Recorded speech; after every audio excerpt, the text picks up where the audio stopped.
ለምሳሌ ተቸገሩ።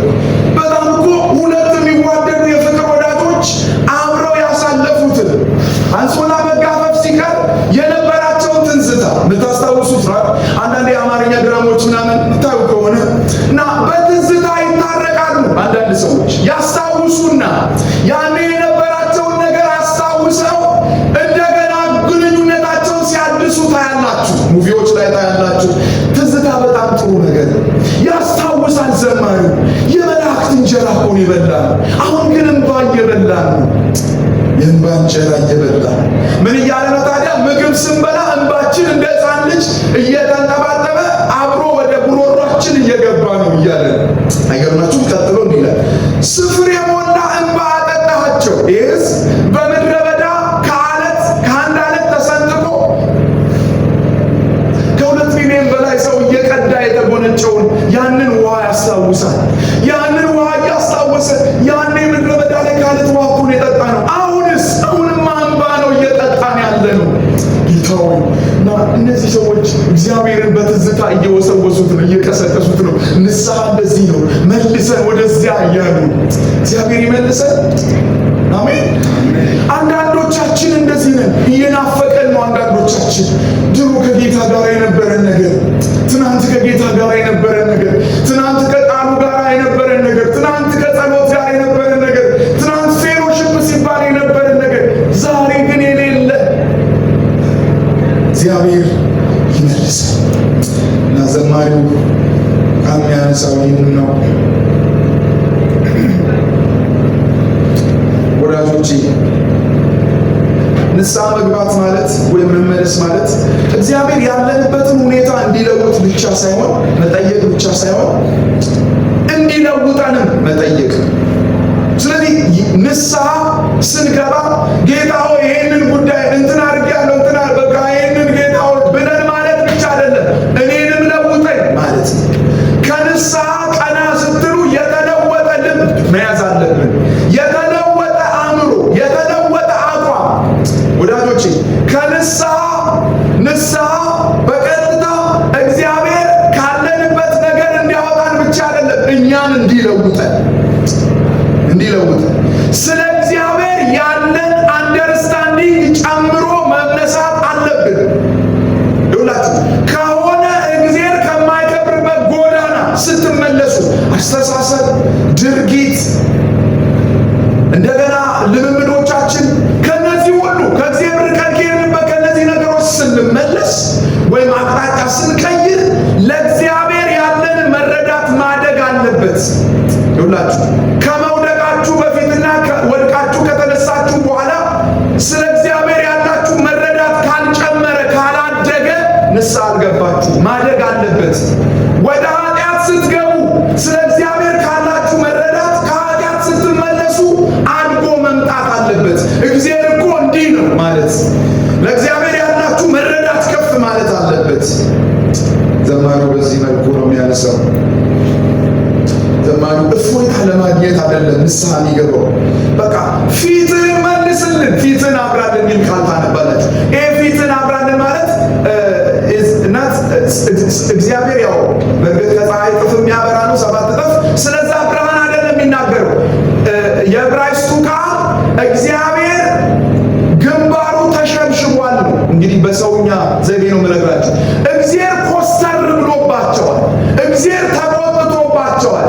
አይታችሁ ከሆነ ዘኍልቍ 6 ላይ ነው እንደዚህ ቁጥር 22 የአሮን በረከት ታስታውሳላችሁ። እግዚአብሔር ይባርክ ፊቱንም በአንተ ላይ ያብራ ሚል ቃል። ይሄ ማለት እግዚአብሔር አይቆጣብህ ማለት ነው። እግዚአብሔር ፊቱን አያጠቁርብህ ማለት ነው። አያችሁ ዘማሪው ምን ይላል? ፊትህን አብራልን፣ ፈገግ በል። አያችሁ ለካ ኃጢአት ከእግዚአብሔር መራቅ እግዚአብሔርን ያስቆጣል። ልክ ነው። ኤፌሶን 4:31 በአንደበታችሁ ብቻ ሳይሆን ዝቅ ብሎ ቁጥር 31 ላይ በተግባራችን እንኳን መንፈስ ቅዱስን ማሳዘን እንደሌለብን ሲናገር ለቤዛ ቀን የታተማችሁበትን የእግዚአብሔርን ቅዱሱን መንፈስ አታሳዝኑ የሚለው ቃል ባይዘው ሊትራል ነው። አታስቆርፉ፣ አታስቆጡት መንፈስ ቅዱስን። አያችሁ ለካ ሰማይ ፊቱ የሚያበራው በሚመለሱት ላይ ነው። ሰማይ ፊቱ የሚጠቁረው ወይም ሰማይ ግንባሩ የሚሸበሸበው ከእግዚአብሔር ፊት በሚርቁ ሰዎች ላይ ነው። ስለዚህ መመለስ የእግዚአብሔር ፊት እንዲበራልን ያደርጋል። እግዚአብሔር ፈገግ እንዲል፣ እግዚአብሔር ደስተኛ እንዲሆን፣ እግዚአብሔር ሐሴት እንዲያደርግብን ያደርጋል ማለት ነው። ወዳጆቼ እንባ ብቻውን ሊያድነን አይችልም። በጣም ባልዲ የሚሞላ እንባ አንብተን አቋም ካልቀየርን አልተመለስም። እግዚአብሔር አቋም እንድንቀይር ይፈልጋል፣ እንድንመለስ ይፈልጋል። ክብር ለኢየሱስ ይሁን። አሜን። ስለዚህ ለአንዳንድ ሁኔታዎች መሳለቂያ የሆንንበትን ነገር መቀየር የምንችለው በመመለስ ቱ ቢ ሆነስት እኔ አንዳንድ ያለፍ ገረፍ ስል ሚዲያ ያለውና አንዳንድ ማያቸውን ነገሮች እታዘባለሁ። ትናንት ምሽት በተደጋጋሚ ስላችሁ ልቤ ሳያቋርጥ የሚያነባው ጉዳይ ምን ቢሆን ታውቃላችሁ? እህቶች እዚህ በጣም ብዙዋን ናችሁ። እናንተ ከግቢ ውጭ ያሉትን ነው ምለው።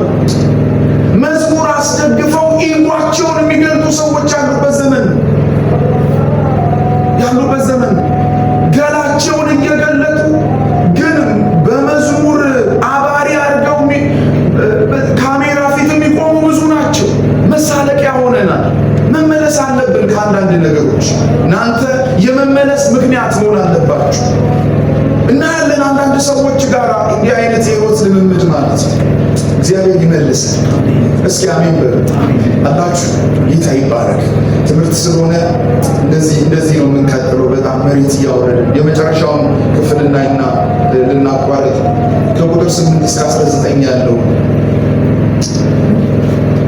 ከቁጥር 8 እስከ 19 ዘማሪው እንደዚህ ይላል። ይሄ ዘለግ ያለ ቁጥር ነው፣ አላነበውም።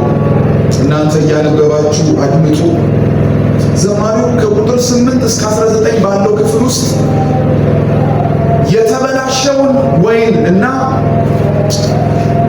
ለተሐድሶ የቀረበ ልመና የሚል ርዕስ ሰጥቼዋለሁ። ከቁጥር 8 እስከ 19 እና የተበላሸ ወይን አለ። ከዛ ደግሞ ወይኑ ዘይቤ ነው፣ የወይን ዘይቤ ነው። ከዛ ለተሐድሶ የቀረበ ልመና ነው ዘማሪው የሚያቀርበው። ባይዘወይ ነፃ ለወጣንበት ነገር መኖር እስካልጀመርን ድረስ ነፃ የወጣን ባሪያ ነን። ደግሞአለሁ፣ ነፃ ለወጣችሁበት ዓለም እስካልኖራችሁ ድረስ ወይም ነፃ ለወጣችሁበት ጉዳይ መኖር እስካልጀመራችሁ ድረስ ነፃ መውጣት በራሱ ባርነት ሊሆን ይችላል። አሁን ዘማሪው እንደገና ወደ ትዝታው ይወስደናል። ስሙ ከቁጥር 8 እስከ 19 አሁን በቀጥታ ወደ ግብፅ ይወስዳል። ግብፅ ከነበሩበት እግዚአብሔር አምጥቷቸው ከናን የሚባል ምድር እንዳስገባቸው ያነሳል። ትዝታ ነው። ኦኬ። ባይገርማችሁ ግን ዘማሪው ይህንን ለመግለጥ የተጠቀመው የወይን ግንድ ዘይቤ ምክንያት አለው። በእስራኤላውያን ትልቅ ትርጓሜ ያለው፣ ለእኛ ግን እሱን አንጠቀምም። ግን ከክፍሉ አውድ ስንተነትነው እንረዳለን። ዘማሪው የወይን ግንድን ከግብፅ አመጣ ይላል አይደል?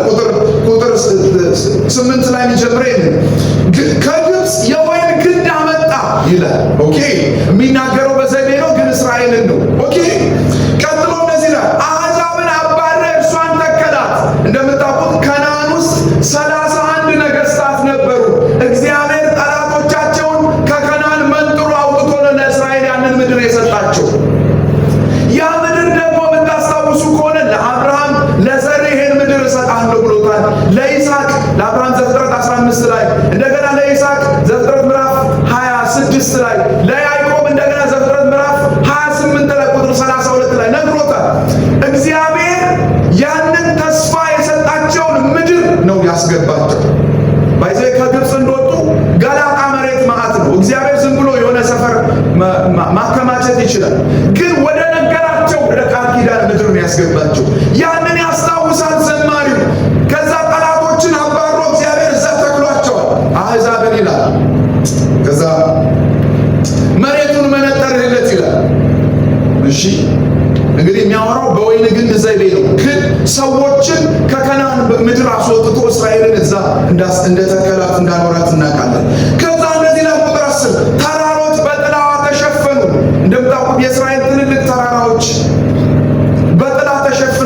ኦብቪየስሊ የእስራኤልን ሲቪላይዜሽን ነው የሚናገረው። እስራኤል በጣም የበለጸገችበት ዘመን፣ ፕሮስፐር ያደረገችበት ዘመን ላይ ነው። በቃ በጣም ተራሮቻቸው በሙሉ በቅጠል የተሸፈኑበት እስራኤል የለመለመችበት ዘመን ነው። የሚገርም ነው። ግን ቁጥር 11 እንደገና ይቀጥላል። ቅርንጫፎቹ እስከ ባህር፣ እንደምታውቁት ሜዲትራኒያን ባህር የእስራኤል አቅራቢያ ትልቅ ባህር ነው። እስከዛ ድረስ ስር ሰደዋል። ዛፎቻቸው በሙሉ በቃ ለምለም ሆነዋል። እስራኤል በልጽጋለች። በወይን ግንድ ምሳሌ ነው የሚሰጠው። ከዛ ግን ቁጥር 12 ላይ ዘማሪው ታዲያ ብሎ ይጠይቃል። አሁን ግን እንደዛ አይደለም እና አላፊው አግዳሚው ምን አድርጓታል? አላፊው አግዳሚው በተለይ ቁጥር 12 ላይ ፍሬዋን ይለቅማል ማለት ፍሬዋን የሚበላው ፍሬ የሚለው ህዝቡን ነው። አሁን ያለው ትውልድ ግን በአሦርና በባቢሎን ተግዞ ሄዷል፣ ተለቅሞ ሄዷል። ዘር የሚለው የእስራኤልን ትውልድ ነው እና ቀድሞ ከግብፅ የወጣ ህዝብ አይደለም። አሁን በምርኮ የሄደው ዘራቸው ነው። ግን ፍሬ የሚለው የሰውን በሰው በዘር በምሳሌ አድርጎት ነው። አሁን ግን የሉም፣ እንዳለቆ ተግዘው ሄደዋል ይላል ዘማሪው። አይገርማችሁ? ታዲያ ግን ዘማሪው ቁጥር 14 ላይ በሜዳ የሚንጋጋ እንስሳ ሁሉ ይበላታል ብሎ የሚያነሳው የአሦርን መንግስት ነው፣ የባቢሎንን መንግስት ነው። እሪያ ከዱር ወጥቶ ያበላሻታል። በዘይቤ ነው የሚናገረው። በሜዳ የሚንጋጋ እንስሳ ሁሉ ይበላታል ይላል። አሁን ተመልከቱ ቁጥር 14 ላይ የሰራዊት አምላክ ሆይ እና እንግዲህ ወደኛ ተመለስ እያችሁ እኛ አፈር ልሰን እንደ እባብ መነሳት አንችልም። እኛ ጡንቻችንን ፈርጣማ ጡንቻ አዋጥተን ይህንን መዓት መወጣት አንችልም እና አንተ ስትመለስ ነው እነዚህ ነገሮች ሁሉ ሰላም የሆኑት። ወዳጆቼ አንዳንድ ጊዜ በሕይወታችሁ ላሉ መዝረክረቶች፣ በሕይወታችሁ ለሚገጥሙ ብልሽቶች የምንፍጨረጨረው መፍትሄዎች አሉ። በጣም እኔ ቅድሚያ መሰጠው ብዙ ነገር ካደረግን ወዲህ እስኪ ደግሞ አልሆነም እንጸልይ እንላለን። መጸለይ ተቀዳሚ መፍትሄ ወዳጆች። እስራኤል አሁን በቅድሚያ እስኪ አንተ ተመለስ፣ የዚህ ሁሉ መፍትሄ አንተ ልትሆን ትችላለህ። ይኸውላችሁ በሕይወታችሁ ስሙ በደንብ ይኸውላችሁ በሕይወታችሁ ልክ እስራኤል አሁን እንደሆነችው ቅጥሯ ፈርሷል። መጀመሪያ እግዚአብሔር የጠበቃት አምጦ የተከላት ነው።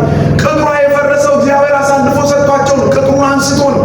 ልክ የምታስታውሱ ከሆነ ኢዮብን ጠላት መጥቶ ሰማይ ተሰይሞ እግዚአብሔር ዙፋን ደጅ ቅጥር አድርገህለታል እንዳለው ብዙዎቻችን በእግዚአብሔር ቅጥር እየተመላለስን እንደሆነ ልብ የምንል ስንቶቻችንን። ይሄ ቅጥር ግን አንዳንዴ በገዛ ፈቃዳችን ሊፈርስ ይችላል። ምን ማለት ነው? የጸሎት መቀጠሪያችሁ፣ ህብረት መቀጠሪያችሁ፣ ፌሎሺፕ መቀጠሪያችሁ ነው። እነዚህ ነገሮች ሲፈርሱ የጠላት መጫወቻ ነው የምትሆኑት። የኃጢአት መስሪያ ቤት ነው የምትሆኑት። ስለዚህ አንዳንዴ ህይወታችሁ ውስጥ ብልሽሽት የሆኑ ነገሮች ሲገጥማችሁ ማሰብ ያለባችሁ ያጠቃችሁን ጠላት ሳይሆን ያፈረሳችሁትን ቅጥር ነው።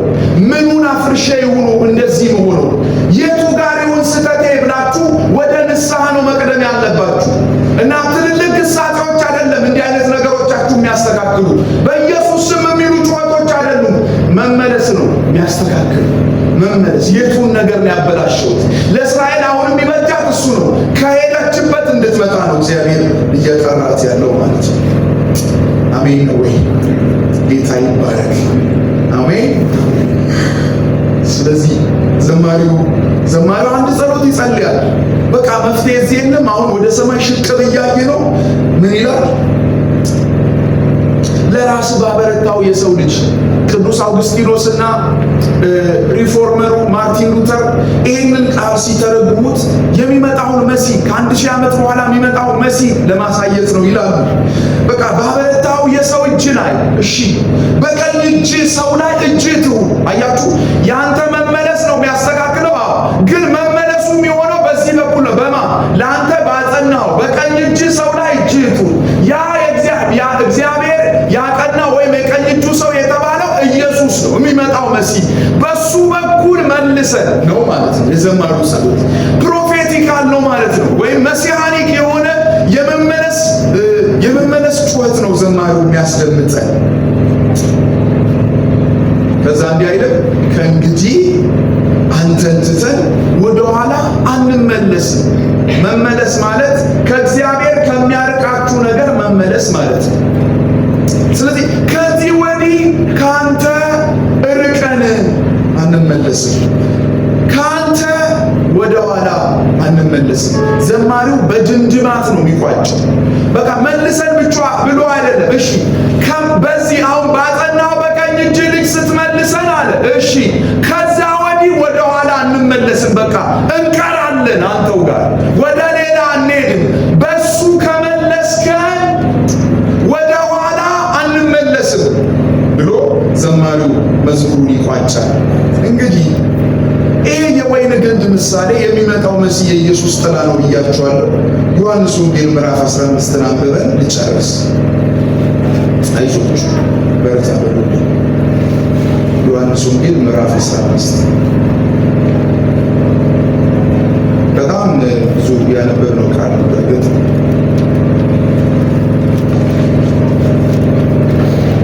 ዘማሪው በቀጥታ ከተሐድሶ ወደ ተስፋ ነው የሚያድገው።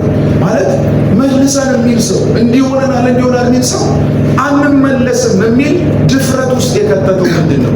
በቃ በቀኝ እጅ ባጸናው አንተ በምትጠለው በሱ ሰው እጅ ላይ ካረክ እጅህ ነው ከመለስከን ነው ከዛ ወዲያ አንመለስም የሚል በጣም መታመን ተስፋ ሰንቆታ ያላችሁ ይህ የወይን ግንድ በዮሐንስ ወንጌል ምዕራፍ 15 ላይ ጌታ ኢየሱስ እንደዚህ አለ። እውነተኛው የወይን ግንድ ማን? ደህና ናችሁ ወይ? ኢየሱስ ጌታ ምን አለ? እውነተኛው የወይን ግንድ እኔ ነኝ። ባይዘው ወይ ቅድም ብያችኋለሁ። ይሄ ትንቢታዊ የቃል ኪዳናዊ የተስፋ መቋጫ ነው የሚያደርገው። የመመለስ ሁሉ ድምድማት ያለው እዚህ ጋር ነው። አልቲሜትሊ የመመለስ አርአያ ምሳሌ የሆነውን ኢየሱስን ነው የሚያነሳው። ወዳጆቼ ሆይ ይህ ዘማሪ እግዚአብሔር ፍርድና ምሕረትን ሳያበላልጥ በልክ እንደሚያመጣ እያሳየ ነው። ፈርዶብናል፣ አዎ፣ ግን እግዚአብሔር ይምረናል እያለ በተስፋ ነው የሚቋጨው። አሁን ያነበብነው ዮሐንስ ወንጌል ምዕራፍ 15 ላይ ጌታ ኢየሱስ እውነተኛ ብሎ የተናገረው ቃል አሊቴኖስ ማለት ነው በግሪክ። አሊቴኖስ ማለት ሆነስት ማለት አይደለም። ልክ አሁን ሐሰት እውነት እንደሚባለው የሐሰት ተቃራኒ ነኝ ማለቱ አይደለም። እውነተኛ ሲል አሊቴኖስ የሚለው ቃል the fulfillment of the shadow ማለት ነው። የእስራኤል ጥላ ነው። እስራኤል ጥላ ነው። እኔ ግን የእስራኤል ተስፋ ፍጻሜ ነኝ። አሳፍ ዘምሮ የቋጨው እውነተኛ የወይን ግንድ እኔ ነኝ። ኢየሱስ ጌታ። ስለዚህ አሳፍ መልሰን ብሎ ተስፋ አድርጎ ሄዷል። እስራኤል መሬት ላይ እግዚአብሔር ከግብፅ አምጥቶ የተከላት የወይን ግንድ ናት። እግዚአብሔር ከሷ ፍሬ ፈልጎ ነበር። ፍሬው ምንድን ነው? መታዘዝ፣ ምሕረት፣ ፍርድ፣ ፍትህ፣ ቅድስና፣ ጽድቅ፣ ለጎረቤቶቿ የእግዚአብሔርን ስም መቀደስ፣ ማስተዋወቅ። ይህንን ግን እስራኤል አልተወጣችም እና ምን አለ ጌታ? እኔ የዚያ ፉልፊልመንት ነኝ፣ እኔ የእሱ ፍጻሜ ነኝ። እስራኤል ማፍራት አልቻለችም፣ እኔ ግን አለ ኢየሱስ። ክብር ለጌታ ይሁን። እውነተኛ የወይን ግንድ ነኝ። ያቺ የወይን ግንድ የሆነችው እስራኤል ለእግዚአብሔር የሚገባ ፍሬ አልሰጠችም እና ኢየሱስ እውነተኛው እኔ ነኝ። ክብር ለጌታ ይሁን። አሜን። ስለዚህ አሳፍ መዝሙር ላይ ያወቅነው ያ ገበሬው እግዚአብሔር ቅጥርን ቀጠርክላት እያለ ተከልካት እያለ ገበሬ የሆነውን እግዚአብሔርን እያስታወሰ ነው። አሁንም እዚህ ክፍል ላይ ጌታ ኢየሱስ ገበሬውም አባቴ ነው ይላል። አያችሁ፣ ያኔ እስራኤልን አምጥቶ ተከለ። አሁን ግን እውነተኛ የወይን ግንድ ኢየሱስ ላይ እኔንና እናንተን ተክሎናል። ቅርንጫፎች አድርጎ ኢየሱስ ላይ ሰክቶናል። እሱ እውነተኛ የወይን ግንድ ነው። ታዲያ እግዚአብሔር ምንድን ነው የሚፈልገው? እዚህ ክፍል ላይ እንደዚህ ይላል። አሁንም የንስሐ የመመለስ ትምህርት ላይ ነው ወዳጆቼ። አሁንም እንደዚህ እያለ ነው ገበሬውን። ገበሬው አባቴ ነው ካልሆነ ጌታ እንደዚህ እያለ ነው፣ በእኔ ኑሩ። አያችሁ፣ መመለስ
እና አሁን ግን በእውነተኛው በወይን ግንድ በኢየሱስ እኛን አግኝቶናል። ስለዚህ አሁን እውነተኛው ወይን ግንድ ያላችሁ አባይድ በእርሱ ኑሩ በእኔ ኑሩ የሚለው ቃል ሰክሰስፉሊ ኮኔክትድ እያቸዋለሁ። ቅድም ወዳጆቼ ወይ በቋሚነት በቀጣይነት ከኢየሱስ ጋር ቆዩ። በእኔ ኑሩ የሚለው ኢየሱስ ማዕከል ይሁን። ኢየሱስ የእያንዳንዱ የድርጊታችሁ መሪ ይሁን። ህልውናው የሌለበት አትገኙ። መገኘቱ የሌለበት እግራችሁ አይኑር። በእርሱ ኑሩ። እርሱ በእናንተ ወክ ያድርግ። መመለሱ እንደሱ ነው ወዳጆች። በእርሱ ወደ መኖር ህይወት መምጣት፣ በእርሱ ወደ መኖር የህይወት ስርዓት መምጣት ነው። ለምን ቅድም እንዳልኳችሁ መዝሙር 80 ላይ መልሰን እያጋሉት አንተ ሴንተር ወደ ሆንክበት፣ አንተ በመካከላችን ወዳለበት ወደዚያ ፕሬዘንስ ወደሱ መልሰን ነው እያሉ ያሉት። እግዚአብሔር ወደዛኛው ሳይሆን ወደዚህኛው ወደ ኢየሱስ አምጥቶናል። አሜን። እስኪ አሜን በል። የገበሬው አቋም ተቀይሯል? አልተቀየረም። እስራኤልን ከግብፅ አምጥቶ ከነዓን የተከላት ያ ገበሬው እግዚአብሔር አሁንም ከኛ ፍሬ ይፈልጋል። እዚህ ክፍል ላይ ይለናል፣ ፍሬ ብታፈሩ አባቴ በዚህ ይከብራል ይላል። ፍሬ የማያፈራውን ዛፍ ግን እግዚአብሔር ቅርንጫፍ ግን ይቆርጠዋል። ስለዚህ ወዳጆች ኮንሲስተንትሊ ኮኔክት አባይድ የሆነ ህይወት ይፈልጋል እግዚአብሔር። አንድ ልናገርና ልቋጭ። ክብር ለኢየሱስ ይሁን። አሜን። በእኔ ኑሩ የሚለው ቃል ያሳርፋል። ኢየሱስ ላይ ሆኖ አለማፍራት አይቻልም። እኔ እኮ መቀደስ አቃተኝ አይባልም። ኢየሱስ ግንዱ ላይ ሆነ እንዴት ይከብዳል? አይከብድም። ጌታ ሆይ በጽድቅ መኖር ከበደኝ አይባልም። አለ እኮ የጸጋ አቅራቡት በግንድ አለ ዛይለምና ፎይለም ትሹ ምግብና ውሃ የሚያቀብሉት ወደ ቅርንጫፍ ወደ ቅጠል አያችሁ አለ እኮ አቅራቡት። አሁን ችግሩ የአቋም ነው። መመለስ እንዳልኳችሁ ኮንሲስተንትሊ ኮኔክት የማድረግ ፍላጎት ቅድም ብያችኋለሁ። በእግዚአብሔር መንግስት በእግዚአብሔር አገዛዝ ስልጣን ስር ለመኖር መወሰን መሻትና መምረጥ ነው ብያችኋለሁ። የምርጫ ጉዳይ ካልሆነ በቀር እዚህ ወይን ግንድ ላይ ሆኖ ፍሬ አለማፍራት አይቻልም። በጽድቅ አለመኖር አይቻልም። እዚህ ህይወት ላይ ኢየሱስ ላይ መጥቶ እንዴት ነው በቅድስና መኖር? ትግል አይሆንም። ኦብቪየስሊ ፈተና አለ። አዎ አምናለሁ። በጣም ብፁዕ አቡነ ምናምን አይደለንም፣ ግን የምንኖርበት ጸጋ ግን አለ። እስኪ አሜን በሉ። ስለዚህ ስለመመለስ ስንነጋገር ኢየሱስ ላይ ጨክኖ ወደ መኖር ህይወት ስለመምጣት የገበሬው አቋም አልተቀየረም። ያኔም አሁንም ፍሬ ይፈልጋል። በጣም የሚገርማችሁ አንድ ቃል በእኔ ኑሩ፣ አንድ እሱን ያለው መመለስ ማለት ይሄ ነው። ከኢየሱስ ጋር በፍጹም ልብ፣ በፍጹም ነፍስ፣ በፍጹም ሐሳብ እግዚአብሔርን መውደድ ከሱ ጋር መሆን። ሁለተኛው ግን እንዲህ ይላል ቁጥር 9 ላይ ማለት እዛው ዮሐንስ ወንጌል 15 በፍቅሬ ኑሩ። ሁለተኛው ጥያቄ ይሄ ማለት ኑሩ ሚል የቤት ስራን ይሰጣል። ስለዚህ መመለስ ማለት አንድ ወደ ላይ አንድ ወደ ጎን ስላለ ህይወት ነው የሚያወራው። አንደኛ ሰማያዊ በሆነው፣ ሁለተኛ አብሮ አጠገባችን ካለው ሰው ጋር በሚመለከት በፍቅር መኖር። እሱ ነው የመመለስ ጥሪ የቤት ስራ የሚሰጠን ጌታ። ስለዚህ በፍቅር እንኑር። የጋራ ጠላት አይደለም ያለን እዚህ የሰበሰበን የጋራ አባት ነው። እሱ አብ እግዚአብሔር ነው። በፍቅሩ እንኑር ወዳጆች፣ እንመለስ። አንዳንዱ በፍቅር ለመኖር ስለተቸገርን ነው። አንዳንድ ኃጢአቶች ወደ ጎን የሚሰሩ ናቸው። ወደ ላይ አንበድለው። መጀመሪያ ወደ ጎን በድለን ነው ወደ ላይ የሚጮሁ። እንደምታውቁት አቤልን ገድሎት ነው ወደ ላይ የጮኸው ደሙ። ወደ አጠገባችሁ ጎናችሁ ያለው ሰው በመበደል ነው ወደ ሰማይ የምትበድሉት። ስለዚህ በፍቅር ኑሩ። ፌሎሺፓችን ውስጥ በፍቅር ኑሩ። እርስ በርሳችሁ በፍቅር ኑሩ። ባይዘው ይሄ ፍቅር አጋፔቶስ ሚል ቃል ጳውሎስ የሚጠቀመው የአንድ ማህፀን ልጆች ማለት ነው። የአንድ ማህፀን ልጆች ነን። ባይዘው የእግዚአብሔር ልጆች ነን ሁላችን። ስለዚህ አንድ ፍቅር ፈሶልናል። ይሄ ፍቅር የእግዚአብሔር ፍቅር ነው። እርስ በርሳችን እንዋደድ። እስኪ አሜን በሉ። በፍቅር እንኑር። በፍቅር እንኑር። ይሄ ፍቅር ዶርም ውስጥ ይግባ። ይሄ ፍቅር ግቢ ይግባ። ይሄ ፍቅር ክላሳችሁ ውስጥ ይግባ። ይሄ ፍቅር ዙሪያችሁ ባሉ ሰዎች ሁሉ ላይ ይገለጥ። መመለስ እኔ በእነዚህ በሁለቱ ቋጫዋለሁ። እግዚአብሔር አምላክ ይመልሰን። እንጸልይና እንጨርስ።